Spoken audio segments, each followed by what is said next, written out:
Raise your hand if you have ever felt unusually moody or stressed, or maybe so scatterbrained you forgot why you walked into the room.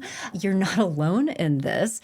And there is a chance that your daytime struggles could actually be related to what is going on when you lay your head down at night on your pillow.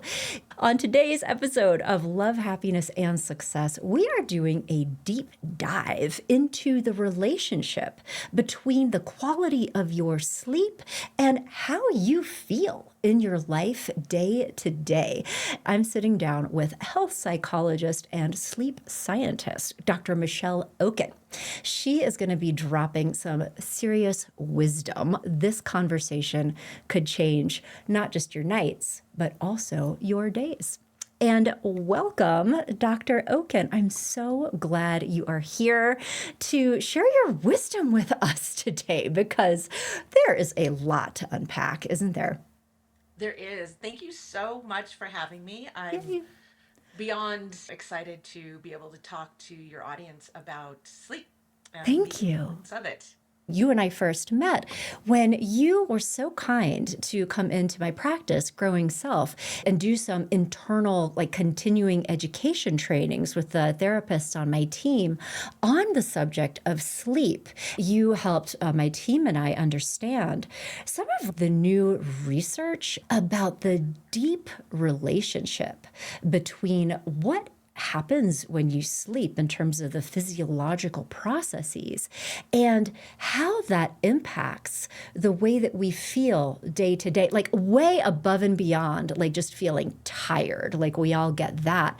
But maybe we could even just start there. Could you just share the science that is really linking the quality of our sleep with emotional health, physical health, how we think? I think the important thing to realize is that the behavior of sleep, it has so many important functions well beyond just, hey, I'm just going to get some rest and it's going to make me feel less tired the Yeah. next day. There's so much going on in the brain, there's so much going on in the body, and getting a sufficient and efficient amount of sleep each night or in each sleep period is really important for physical repair, mental repair, replenishment of the kind of supplies. Like to think of a closet that has all the supplies for an office, right? So Hmm. one person is in charge of making sure that the office supplies are always stocked. And so that's what the process of sleep does each night. It Yeah. replenishes and restocks our cabinet so that we have Wow. enough to be able to utilize the next day. And when we don't get enough sleep, everything, and I mean everything, can suffer, and to suffer to varying degrees. Wow. Well, I mean, there's so much here. One of the most fascinating things for me, and this I think goes into something that I have become increasingly not just curious about, but like excited about over the last couple of years, is research into health psychology that is really centered more on these systemic factors, things like inflammation in your body, where it comes from, metabolic processes that impact our emotions, our mood, our mental health, that I think many times most people do not index at all, including therapists, because there's, oh, I don't feel good. I feel anxious. I feel stressed. What's wrong with me? And not having any idea that there are all of these physiological processes that have nothing to do with past life experiences or other things that we might think of as impacting the way that we feel emotionally, but is really related to the way that your body is functioning on a foundational level. And by changing things related to some of these foundations, things like nutrition, for one, or physiological things like exercise, but also sleep, it begins to change the entire system for the better. And I'm just intensely curious about all of this now. But can you, and again, at a high level, I know there's so much here, but can you talk a little bit about how disrupted or insufficient sleep or even an inefficient sleep could affect some of these more systemic pieces? Like, inflammation, for example, a stress response that then carries over into different parts of your lived experience. Yes, absolutely. The beauty of the body and the brain is everything is integrated. Yeah. For long periods of time, not so long, even just a handful of decades ago, people thought systems worked independently. For the longest time, immunologists thought the immune system worked independent of anything else. And we now know that to be completely false. Right. The things that you do, the behaviors that you engage in, both on a psychological aspect as well as a physical or physiological aspect, all can have downstream and or upstream into the brain changes. Yeah. And sleep is kind of in the middle, it's at the beginning, it's at the end. Hmm. So it's highly integrated and highly connected to everything we're doing. So for example, and this is probably one of the easiest examples that people can kind of relate to, is just everyday stress, right? The definition of stress is completely infinite, right? Everyone's definition of stress is their own. What could be stressful for me may not be stressful for you, vice versa. And the psychological interpretation, how we perceive that stress, and or the physicality, right? The physicalness is were you in a car accident, so there's something that was physically damaged, but Yeah. the psychological perception, the interpretation, or even if there's something that's not there in reality, your interpretation Right. of that situation initiates an incredibly complex cascade of events in the brain and through the body, through Yeah. the endocrine system.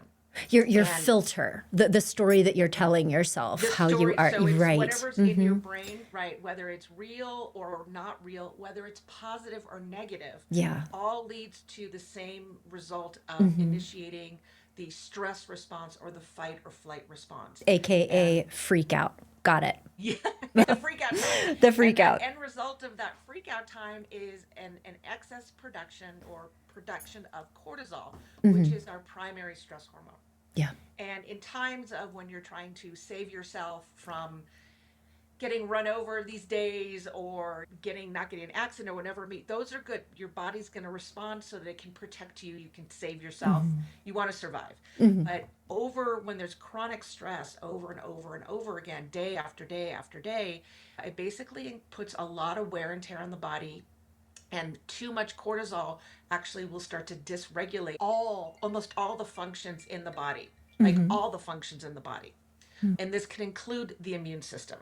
So you can have a dysregulated immune system where it doesn't respond properly and you get this excess inflammation throughout the body. It can impact your ability to metabolic processes, being able to digest food appropriately, managing your blood sugar.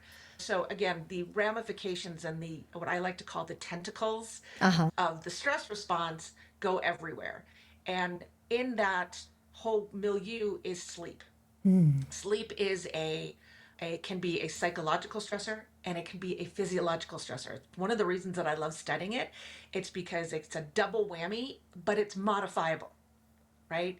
It's modifiable. Unlike a lot of things you can't do anything about yourself, you can fix your sleep And if I you are so inclined. really want to be talking with you about how to do that. So let's definitely save time because I'm sure Yes. everybody after listening to this is going to be like, but how, Dr. Michelle? So that sleep is deeply embedded into the stress response. Keep going. Tell us how the relationship is happening here. Yeah, so it's think of it as a kind of a merry-go-round, right? They both feed upon each other. If you're not sleeping well, that's going to lead to more cortisol secretion because it is a stressor that you are Yeah. perceiving. And when you start perceiving that, you feel more anxious, you feel more depressed, lethargic. That's going to lead to more cortisol, which then affects the sleep in and of itself. And so you kind of get this perpetuation of events that again you have to figure out a place to intervene, but sometimes it's very hard to see where to intervene. Yeah. People get so caught up in the I'm not sleeping, and they become over aroused, hyper aroused, stressed, more anxious, and it builds upon each other, and that Yeah. then leads to more physiological changes. increased risk for illness, increased risk for weight gain, increased risk for cognitive decline. So there are, again, the octopus of sleep, the tentacles go everywhere. So Wow. focusing on successful nightly achievement of a good quality sleep and a good continuous sleep is really important for your overall health. Your brain sleeps to clear out all the toxins that we create on a daily basis, regenerates, repairs DNA, and it helps secrete growth hormones so that we can heal and repair ourselves. It's just such a critical behavior. So many things. But I think it's so important to understand, and so quick recap, just so that we all understand what you're saying, is that sleep is a critical function. It does so many different things. And when you're not sleeping well, it essentially stresses your body. It's going into the stress response mode that turns on all of these different cascading inflammatory and sort of stress responses that begin impacting all these other areas of your physiology and your mood. It's making you feel Oh, more depressed, absolutely. anxious, lethargic, all of the things that then in turn further disrupt your ability to sleep.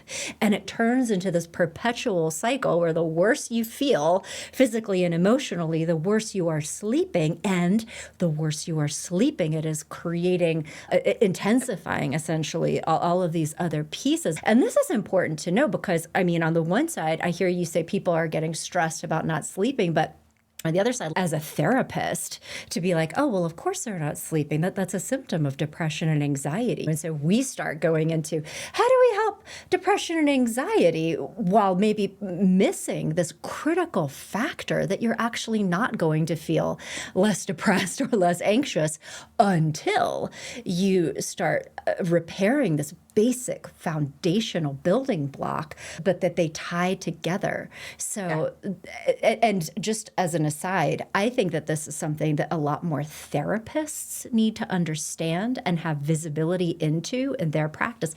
And so that's why we're going to be talking about that on Love, Happiness, and Success for Therapists. So if you're a therapist listening to this, or if you are in a relationship with a therapist that you would love to have learn more about this, refer them over to Love, Happiness, and Success for Therapists, because Dr. Michelle and I are going to get real nerdy over there. Oh, yeah.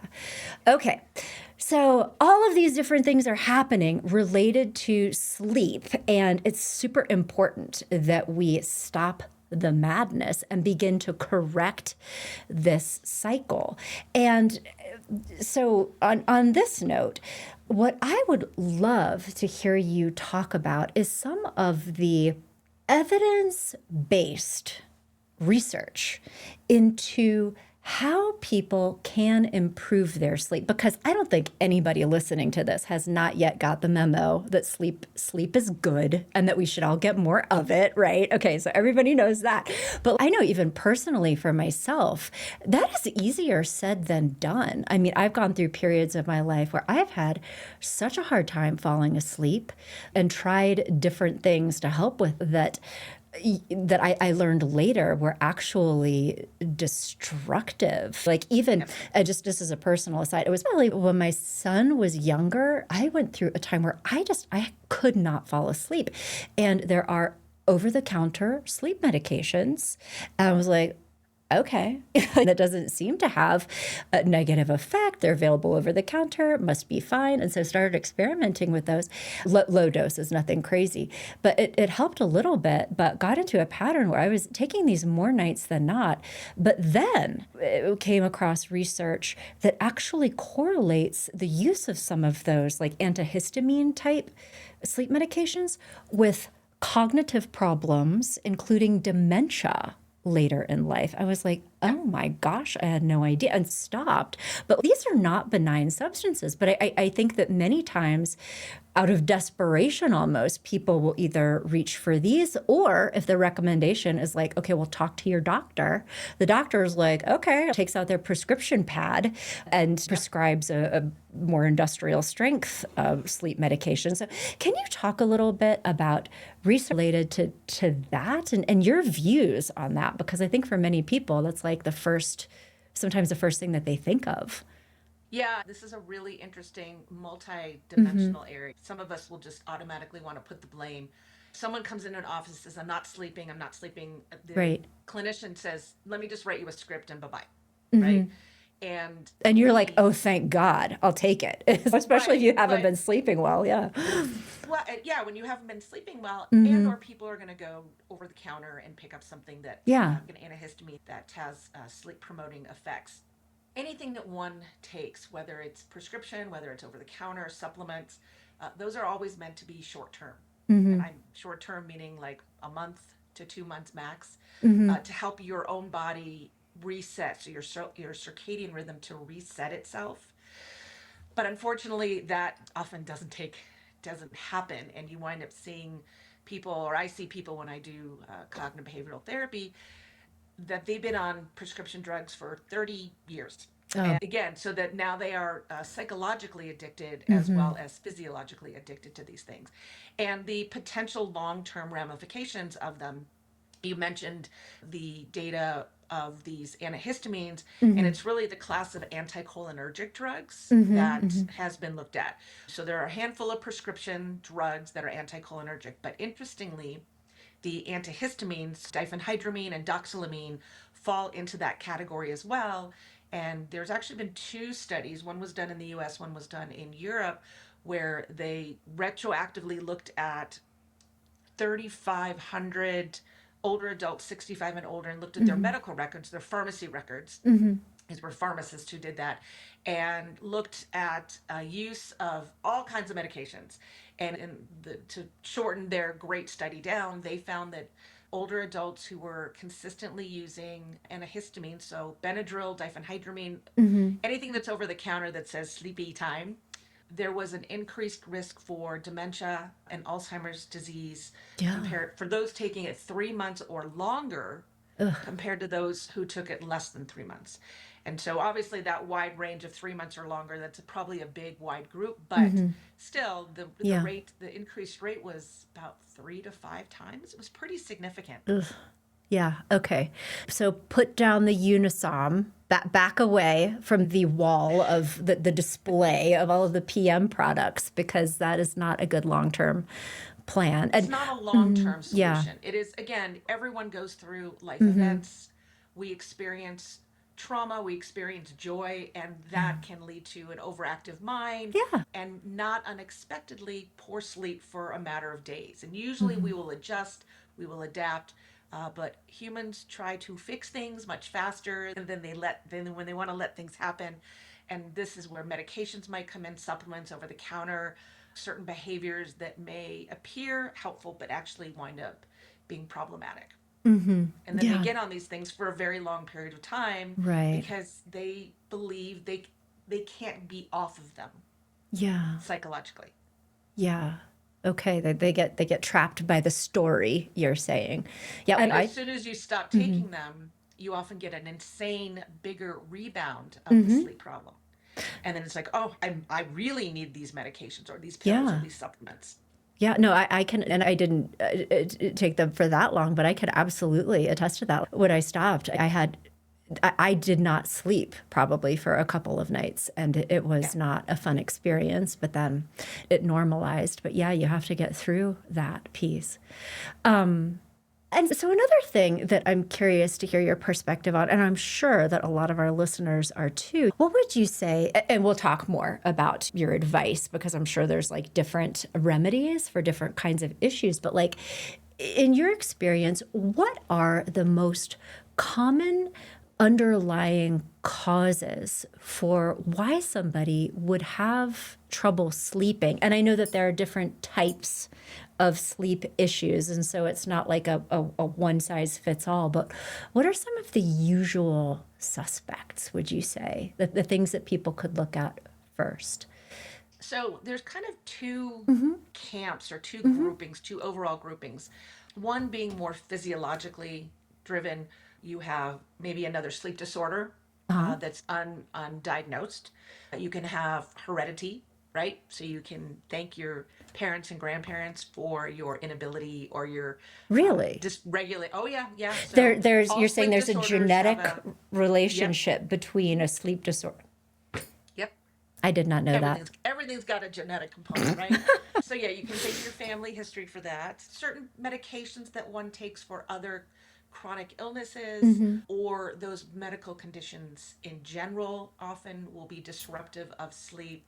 We talked about psychological issues. So if you have depression or anxiety, insomnia per se, and sometimes on a smaller occasion, hypersomnia are key features, key factors, symptoms Yeah. of these psychopathologies. Pain, right? Whether it's Yeah. chronic pain, acute pain, that has its own really intertwined relationship with sleep or the inability to get good, sufficient sleep. But on the fixable side, modifiable side, you have stress, again, which is modifiable. It's different for every person. Every person's going to be a little bit different as far as what seems stressful, what I can manage, what I can't. And then job, your lifestyle. Are you overly worked? Are you doing shift work? How is your nutrition intake? How is your exercise? Yeah. Do you smoke? Do you do a lot of drinking? So these are all behavioral things that people engage in. They could also have a circadian clock dysregulation, so a circadian rhythm disorder that they are not aware of, and so they try to go to bed at a certain time, are unable to because their brain is just not, that's not the time it wants to go to bed, and then that throws you off. And Yeah. that can lead to all the ramifications. So there are a multitude of reasons as to why people will have insomnia or sleep disruption or poor sleep quality. And it's really talking with a behavioral sleep medicine specialist that is where you dig deep into figuring out which or how many of them are contributing to your sleep issue. Got it. Okay.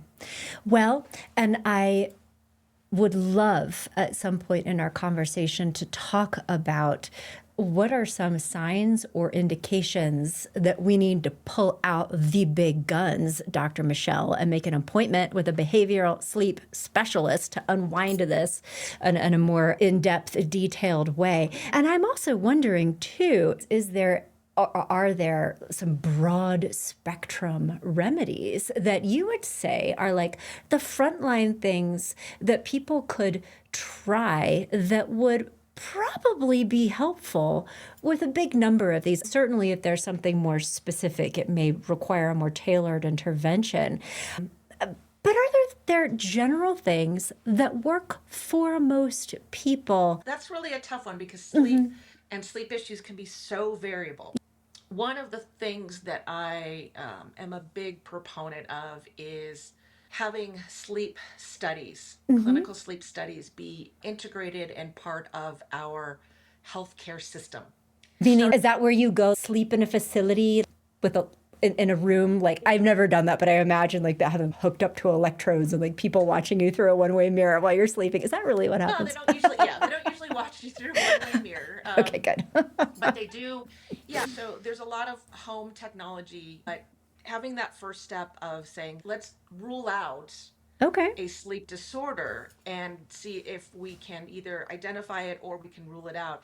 And this really even applies to children. Young age children can have sleep disorders. They can have breathing related disorders that get either not diagnosed, not assessed, and then mislabeled often as ADD or ADHD. Yeah, I've heard that. And then they start Apnea and going that ADHD. path because when kids are tired, they act out. Right. Right? They're hyper. That's what kids do. I act out when I'm tired.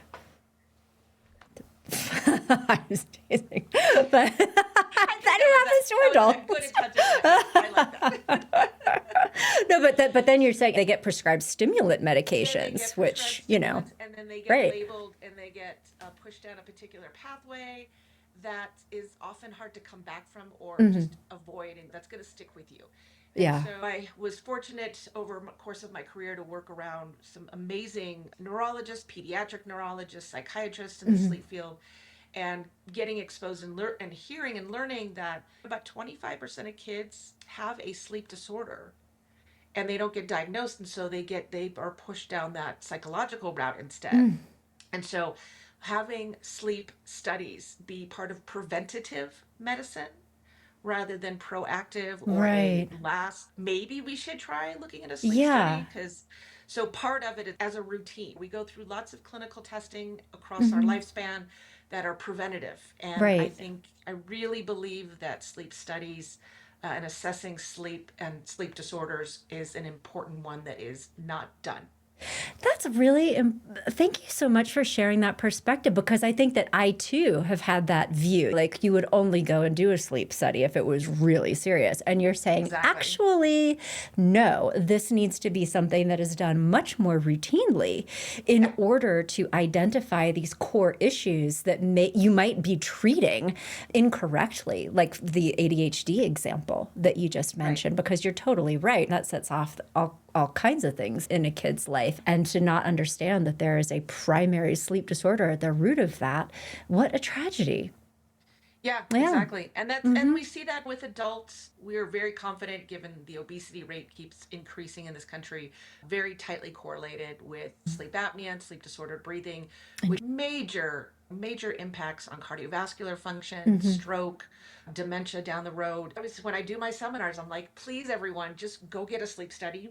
Please, it's covered under insurance, Mm-hmm. and know if you have one or not, because if you do have something, get it treated, get it fixed or remedied to some degree, and you'll see positive impacts everywhere else. The desire to exercise, your appetite, your desire for specific foods will change. The late night eating or the heavy carb cravings that people have is often derived Mm-hmm. from poor sleep or insufficient sleep. Your microbiome, your gut microbiome is very heavily Yeah. dependent in a two-way street with your sleep. Let's talk a little bit more about this. But again, I've been on a journey over the last year or so, just trying to educate myself about some more of these things. But the impact of your microbiome on the way, there's so many different physiological processes from your immune functioning to systemic inflammation to mood and cognition. The research is breathtaking. It Tell us a is. little bit about what you know of the research that has explored the relationship between the quality of sleep and your microbiome and the impact of that on all of these other processes. I mentioned the stress response Hmm. and the hypothalamic pituitary adrenal axis. You also have the autonomic nervous system. Yeah. All of them are tightly intertwined. And when you are not sleeping well, and I'll take it from that start, you can start it from either, whether it's Hmm. the gut or sleeping. If you are not sleeping well, the connections, the communications that take place in the brain, between the brain and the gut, become dysregulated. Hmm. And so the ability, and this is a very basic level because I'm not a neuroscientist, it's not my area per se, but the prefrontal cortex is Hmm. your, I refer to as the adult in the room. Yeah. It makes decisions, it stands, and it takes a deep breath. Whereas you have the amygdala, you have the ventral striatum, the reward center, you have a variety of other areas in the brain that I refer to as the 4-year-old child, Hmm. right? They react immediately without thought, without thinking. They start screaming, right? Think of a 4-year-old child. And when someone is not sleeping sufficiently or getting enough sleep, the connections and the communication ability and oversight of the prefrontal cortex on those more kind of emotional areas of the brain are not intact. And so the ability to say, hey, we don't really need to eat a whole pizza at 11 o'clock at night Hmm. becomes impaired. And Yeah. the ventral striatum, the emotional reward system says, I really want high palatable, high calorie foods because it's going to release dopamine and Hmm. serotonin and it's going to make me feel good. You won't feel good the next day, but you're going to feel good immediately. Same thing with the amygdala in responding, leads to fear or leads to overreaction. And then as far as so the gut, then you start eating inappropriately timed meals, you start eating inappropriate foods, poor quality in which you're unable to digest, and a lot of it then gets stored as fat, which of course then you have cortisol highly involved in the regulation of the metabolic processes. Cortisol is dysregulated, starts to store things fat more in the midsection area. So you start having more visceral fat. And then, of course, your mood is impacted because that, again, that gut brain axis, that Right. communication line is impaired, and it can be, improved and impaired from so many different areas. Again, these modifiable behaviors, when you start practicing and focusing one positively, Yeah. you'll start to see them pan out in the rest of them. Oh, completely. But all of these different systems again become dysregulated. You have to have compassion. Like people are just trying to help themselves feel better, right? Yeah. Like they don't feel well, and their body is having this physiological response to these stressors. But then Right. they wind up doing things that is unintentionally making it worse. And gosh, just as you're talking, I'm sitting here thinking about like all of the people with obesity, metabolic disorders like diabetes who are probably killing themselves to lose weight. And now that isn't important, and eating more healthfully and all of those factors we can't let go of. But just to think how many times there might be a root sleep disorder that is completely overlooked, like not on anybody's radar, that is really like the engine that is generating all of these cascading responses that people are trying to manage the best way that they can, but without having all of the information. And that's just such a disservice. So I couldn't be happier that we're talking about this. I know that we could go so deeply into any of these different areas. There's just so much here. But so now that we have everybody's attention, including mine. So in addition to going and getting a sleep study and just, is there apnea, is what is happening? Let's get more detailed information. Say that there is just a garden variety human who is, one of my goals for this year is to get more sleep, better sleep, higher quality sleep. Are there some things that you would recommend that would just be easy for anyone to do that are parts of the foundation of getting a good night's sleep? Like for me personally, I am my own science experiment, as I think we all are. I mean, what I have learned is that I do not sleep well if I don't get exercise. That is important to me. And that also I need to manage caffeine. Even I've bought the wrong brand of coffee before. And it took me a while to figure out, like, why am I not sleeping? What is going on? It was like, oh, wait, it was that Death Wish coffee that has 10 times the amount of regular coffee that I didn't even realize. Little subtle things. And there are parts of my daily routine, but take us into what you think most people should be doing. If you want to share any of your sleep routine, Dr. Michelle. Like what? Oh, The timing of this is really interesting.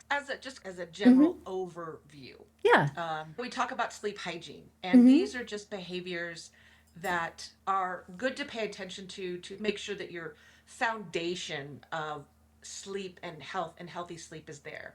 But what I want to really strongly point out is, if you have especially insomnia, or if you have a sleep disorder, changing some of these sleep hygiene or these sleep health habits will not fix you, That's good to right? know. That is good It's to, really you know why? important Because because when you, people feel yeah, bad when they try things and then they don't work. They're like, there must be something wrong with me. But I and love hearing you say that. yes, that is the most common thing people, if you do an internet search about insomnia, right? Yeah. You will get, manage your caffeine take, make sure you're exercising, handful of this. Those are healthy habits that, again, won't fix you if you're beyond just the Yeah. normal rigmarole of sleep problems. But Right. managing your caffeine intake, that is probably the one of the things that we, especially in this country and worldwide, we drink too much too late. And that's the issue, is caffeine has about a 4 to 6 hour half-life on average, which means for that cup that you had, let's say it had 100 milligrams, in 4 to 6 hours you still have 50 milligrams floating around. So we want to make sure that you don't So I have should put caffeine. this down, is what you're saying. No, no, Okay. you're Good. still okay. It's early enough. After 2 o'clock, maybe not have any more caffeine, depending on how sensitive you are. Definitely not an espresso late at night. Alcohol, something that makes people sleepy, but too much of it disrupts your REM sleep. It disrupts your deep sleep, leaving you feel just unrested and poor quality the next day.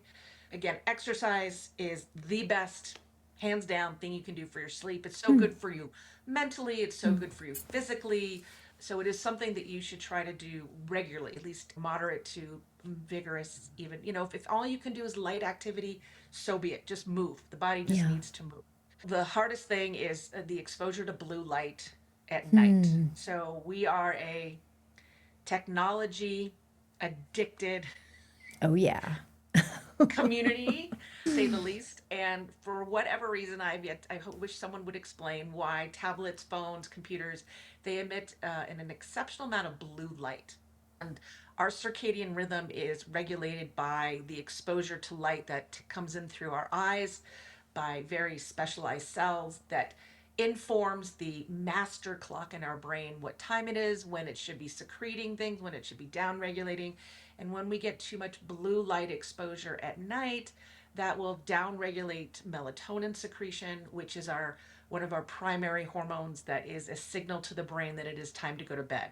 Oh It my gosh. increases in the absence of light. So the more light you have on or exposed to at night, the more dysregulated your melatonin can become, and that can lead to problems. Okay, so just real quick question. Oh, so yes, who here is we're checking our phones. You go to sleep with your little phone next to you, right? So there are like on my phone, like there's settings, there's night shift where everything goes yellow orange. Does that help, or is there Yeah, still blue light energy that is beaming into your brain even though you have that filter? it does help. Understanding the light spectrum, what we see as white light is made up of varying different wavelengths, and the specific wavelength is what we observe or what we see as a particular color. And so, if you can down regulate or diminish the blue wavelength within that couple hours of bedtime Okay. using that night mode, using a pair of blue blocker glasses or a screen protector of some sort, that definitely does help. Okay. Good to know. That's been shown to help, yes. Yeah, we should still stop the triggering doom scrolling right before we go to Yes. bed, but with a Yes, light because factor, that'll help. that tends to leave the brain in a very negative state, Right. which makes going to sleep a little bit more difficult. So, Definitely. and meditation, any kind of relaxation, whatever works for you, you need to de-stress. We are Yeah. bombarded constantly with stress of Right. so many types.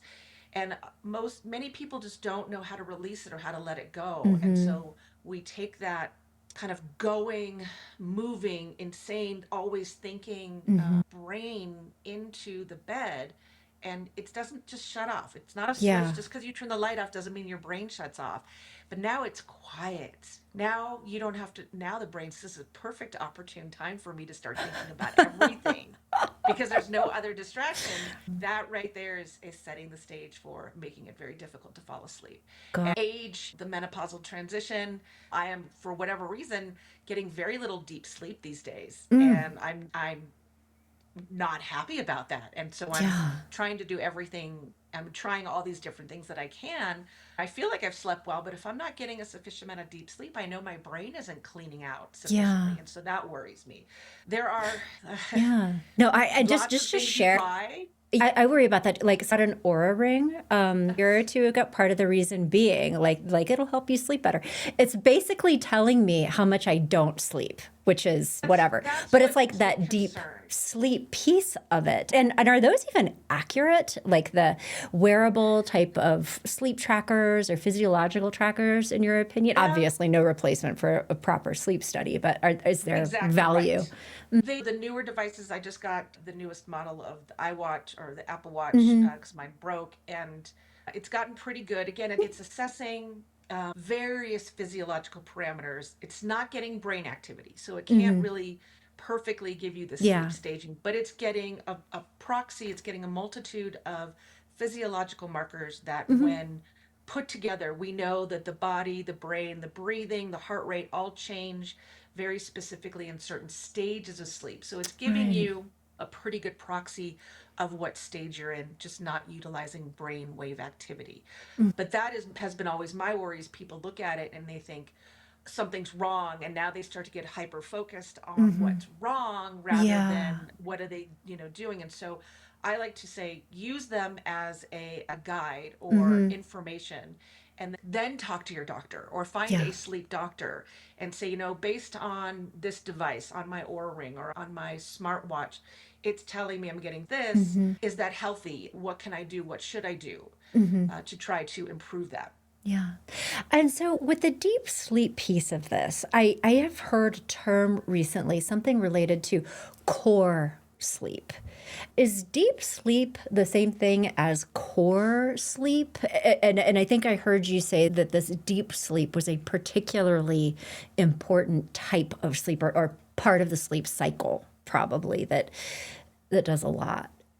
Are Yeah, those so the same that's things? actually that's new. Like on the output of my watch, it says restless core, REM, and then deep sleep. So the core is basically reflecting N2 stage or non-rapid eye movement stage two, which we tend to spend about 50% of our sleep period in across the night. That someone chose the word core, I'm not necessarily, I don't understand, maybe just because it is the largest period of sleep stage that we spend in each Okay. night. I see. And then the deep sleep would be that slow wave sleep, the deepest stage of sleep where the body is repairing, the brain is cleansing.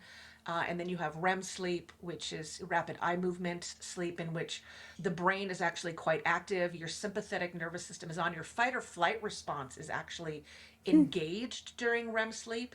So Wow. it's a protective. If something were to come in or you'd hear something, you'd be able to respond and move immediately. So there's suggestions of percentages or time that should be spent in each of those stages. But unfortunately, as we age, that slow wave sleep, that deep sleep, that really important sleep decreases significantly. And that's what I'm finding. I'm not Yeah. getting a sufficient amount of deep sleep. And I'm like, Right. I don't like that. Is there a way to improve that?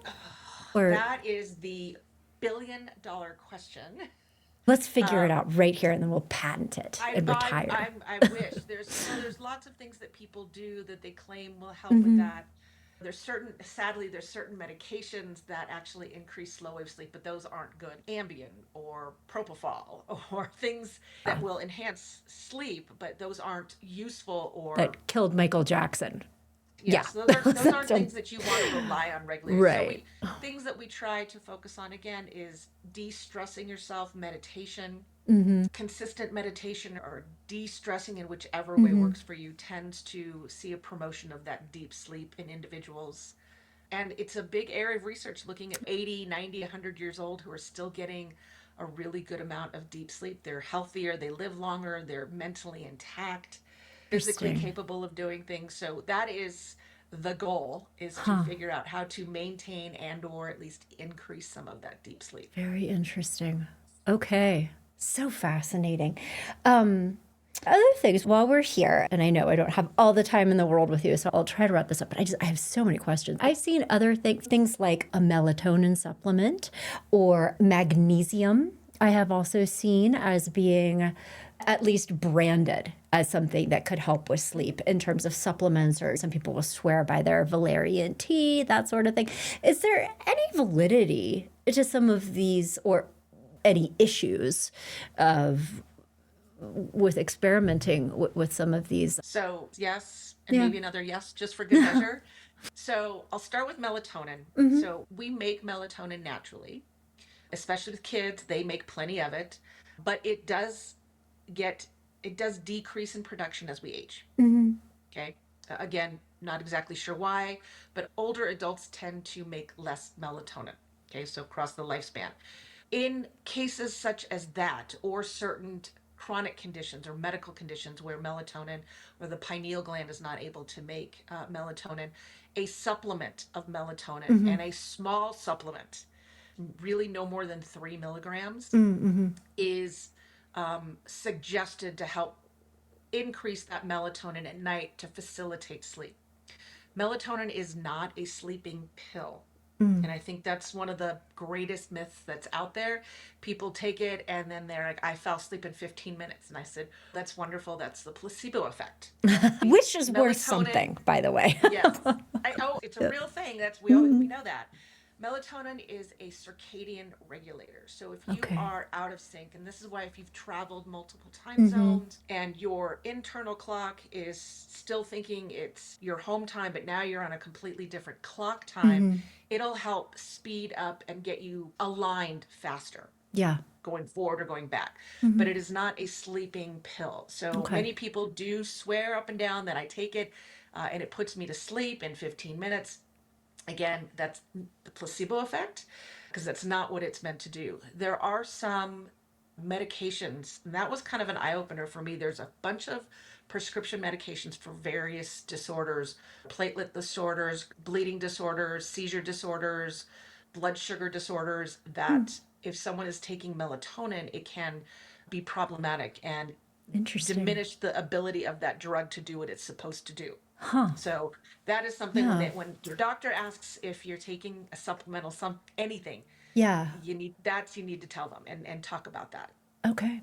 Good to know. Good to know. Yeah, and again, it's meant to be for short term. If you've Yeah. traveled and you're just trying to get back on your regular schedule, it's meant to be for short term.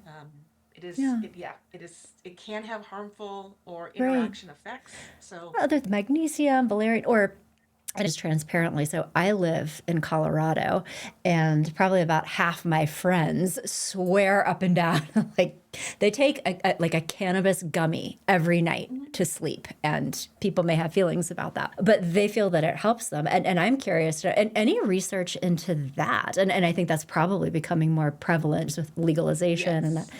So there actually is some research. There's a lot going on currently.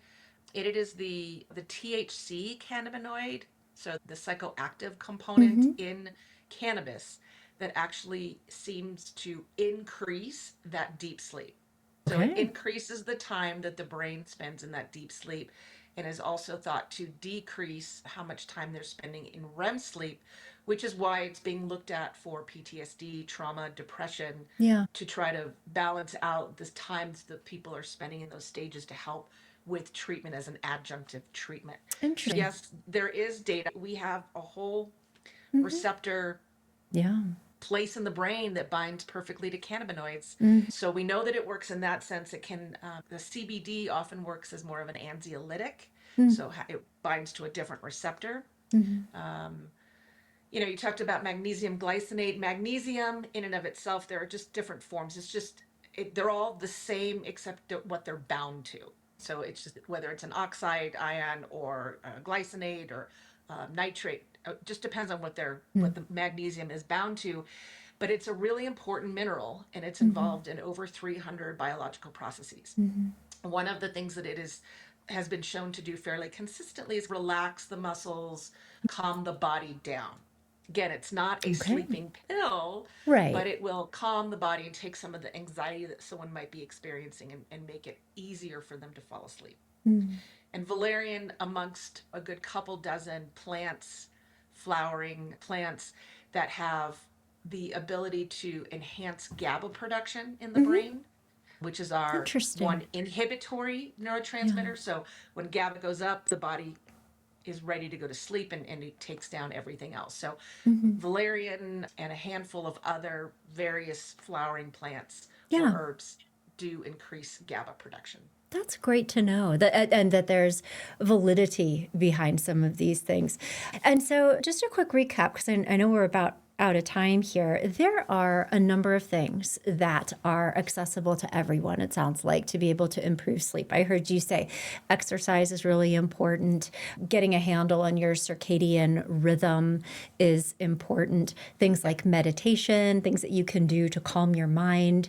Additionally, blue light, limiting your exposure to that is very important. And that there are some over-the-counter type things that can be helpful. So magnesium to calm your body, the valerian tea, perhaps a cannabis gummy, if you are so inclined, could help with deep sleep.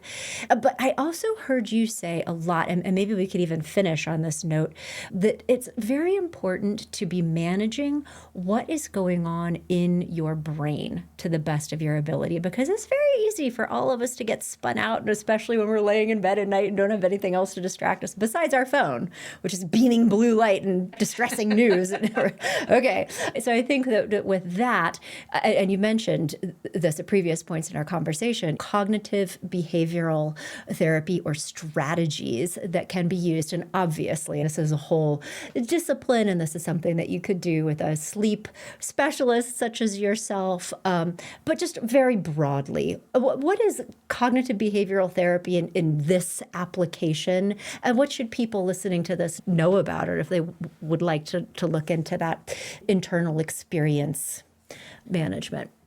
Yeah, so aside from sleep apnea or narcolepsy or Yeah. limb movements, those are physiological and or cerebrally induced. Insomnia and your everyday run-of-the-mill sleep disturbances are more psychologically driven, and they can take hold very fast without you even knowing what has happened. So again, you have a life experience, good, bad, or indifferent, you don't sleep well, and it can slowly, and for some people really quickly, take hold and change your behaviors. And then all of a sudden, the next thing you know is you're not sleeping well and you're up at the same time every night. So CBTI, or cognitive behavioral treatment for insomnia, basically takes the tenets of cognitive behavioral treatment, so dealing with behaviors and dealing with the cognitions that people have, but that are focused around sleep, the sleep environment, the thoughts, the dysfunctional beliefs that they have about their sleep.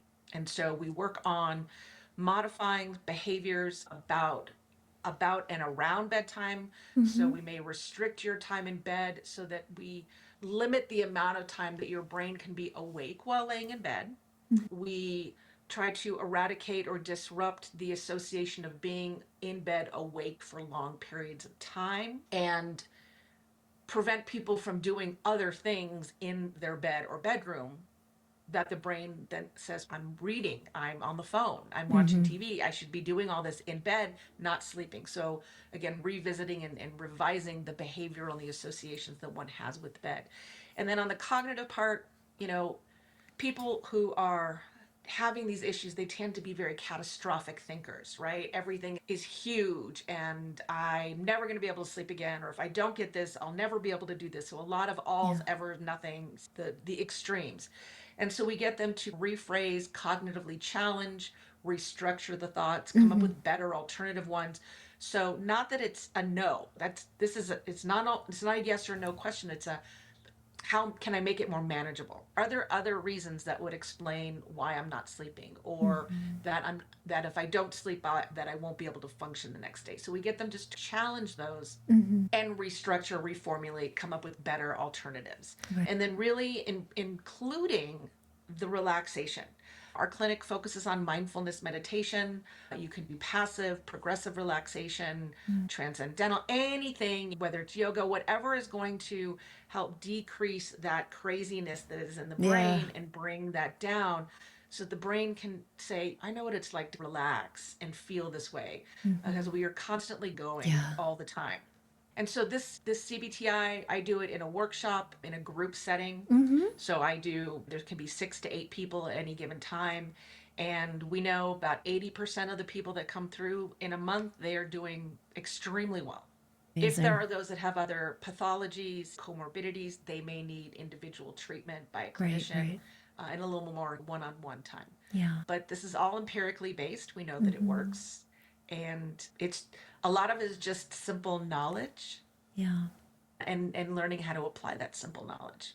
Amazing. Thank you so much for sharing So just some of your knowledge today with us. Again, I know that this subject is vast and you are such a subject matter expert. But for people listening to this who would like to work on this more intentionally, tell us how they could maybe connect with you, learn more about your CBTI program, or just get additional resources if they want to make this a focus of their growth work in the near term. So other Yeah. books, articles, apps, your program, tell us more. I work for the Insomnia Clinic, which is located in Colorado Springs. So anyone in Colorado, we can treat. Everything's done virtually anyway. Yeah. But there's also the Society for Behavioral Medicine, and they have a link on there for practitioners that are certified in behavioral sleep medicine. They are behavioral sleep medicine specialists, and it's very Great. nice and interactive. It puts the country, a map of the country, and you click on the state, and you can find a handful of clinicians that are trained specifically to focus on sleep and doing CBTI. As far as books, there's a handful of books that can help people that have taken CBTI into a book form and given it kind of step by step. So there's a handful of those out there. Okay. If you're any kind of healthcare provider, or even if a layperson, when I do my seminars, I go all over the country and do these 6-hour seminars. And they're just, a lot of people come, they're like, I don't need any CEs, I just want to come learn. Yeah, So that's that's always phenomenal. another Yeah. option. Okay, excellent. I'm going to be sure to get links to all of these different resources that we've just discussed, Perfect. and we'll put them on the post. So anybody listening to this can come to growingself.com and find this episode and then link to all of the things that Dr. Michelle was just talking about. Okay. Excellent. Dr. Michelle Okun, thank you so much for spending this time with me today. This was fascinating. I know I personally learned a lot, and thank you on behalf of our listeners just for shedding this important light on this issue. But also, I feel like you provided a lot of concrete, actionable advice for people that is evidence-based. And I really value that because I think there are so many different perspectives and people on TikTok with very strong opinions about things. And so just really to talk with somebody like you who really knows what they're doing is a gift. And here's to good sleep for all of us. Yes. Thank you very much. I appreciate that. And I just really appreciate you having me on your show. Thank you.